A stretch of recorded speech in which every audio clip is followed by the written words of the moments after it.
চাওক আমচুক ভাল পাই বিভিন্ন দিনে বিভিন্ন সময়ত আমচুক যোগদান কৰে এইটো আমাৰ আমচুক পৰম্পৰা চলি থাকে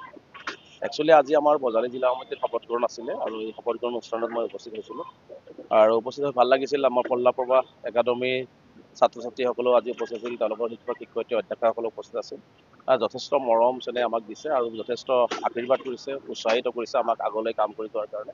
আৰু আমি এই শপত গ্ৰহণ অনুষ্ঠানত কেৱল মাত্ৰ আমচুক কৰ্মকৰ্তা ছাত্ৰ ছাত্ৰীসকলক এটাই আহ্বান জনাইছোঁ যে আমি মানুহৰ হৈ কাম কৰিব লাগিব মানৱতাৰ হকে কাম কৰিব লাগিব অসমীয়া জাতিটোৰ হৈ কাম কৰিব লাগিব আৰু একেলগে আমি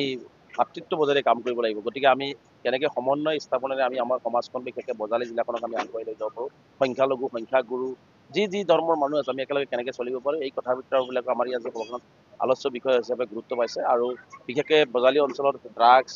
বাল্য বিবাহ বা কুসংস্কাৰ আদি বহুখিনি বৃদ্ধি পোৱা বুলি আমাৰ সংখ্যালঘু অধ্যুষিত অঞ্চলৰ বহু ৰাইজে আমাক অভিযোগ কৰিছে গতিকে আমি আমচুৰ নতুন সমিতিখনক স্পষ্টকৈ আজি শক্তিশালীভাৱে তেওঁলোকক ইয়াৰ ওপৰত কাম কৰিবৰ কাৰণে আহ্বান জনাইছোঁ যে প্ৰতিজন আমচুৰ কৰ্মকৰ্তাই ঘৰে ঘৰে অঞ্চলে অঞ্চলে বাজাৰে বাজাৰে মছজিদ মাদ্ৰাছা স্কুল মক্তব য'ত যেনেকৈ কৰা যায় সকলোকে ইনভলভ কৰি সকলো বুদ্ধিজীৱী ৰাইজ সমাজ সকলোকে লগত লৈ সংবাদ মাধ্যমৰ মানুহসকলকে লগত লৈ আমি কেনেকৈ সমাজখনৰ পৰা ড্ৰাগছ মুক্ত এখন সমাজ বাল্য বিবাহ মুক্ত এখন সমাজ কুসংস্কাৰ মুক্ত সমাজ কেনেকৈ কৰিব পাৰোঁ তাৰ কাৰণে মই আমচুৰ কৰ্মকৰ্তাসকলক নিৰ্দেশ দিছোঁ কঠোৰভাৱে তেওঁলোকে যাতে প্ৰতিটো অঞ্চলতে এই কামবিলাক কৰে লগতে আমি শিক্ষাৰে শিক্ষিত হ'ব লাগিব আমাৰ শ্লোগান ঘৰে ঘৰে শিক্ষা তেতিয়াই ৰক্ষা গতিকে এই অঞ্চলবিলাক শিক্ষাৰ ক্ষেত্ৰত যথেষ্ট পিছপৰা আজি বহু প্ৰাইভেট স্কুল গঢ়ি উঠিছে চৰকাৰী বিদ্যালয়বিলাকত শিক্ষক নাই আন্তঃগাঁথনি উন্নয়ন নহয় চৰকাৰে সদায় অৱহেলাৰ দৃষ্টিৰে মাহীয়া দৃষ্টিৰে চৰকাৰী বিদ্যালয়বিলাক চাইছে যাৰ কাৰণে বহু অঞ্চলবিলাকত আজি প্ৰাইভেট স্কুল গঢ়ি উঠিছে গতিকে সেইকাৰণে কৈছোঁ যে আমি কেনেকৈ চৰকাৰকো হেঁচা প্ৰয়োগ কৰি বিদ্যালয়বিলাকৰ শিক্ষক নিযুক্তিৰ ক্ষেত্ৰতেই হওক বা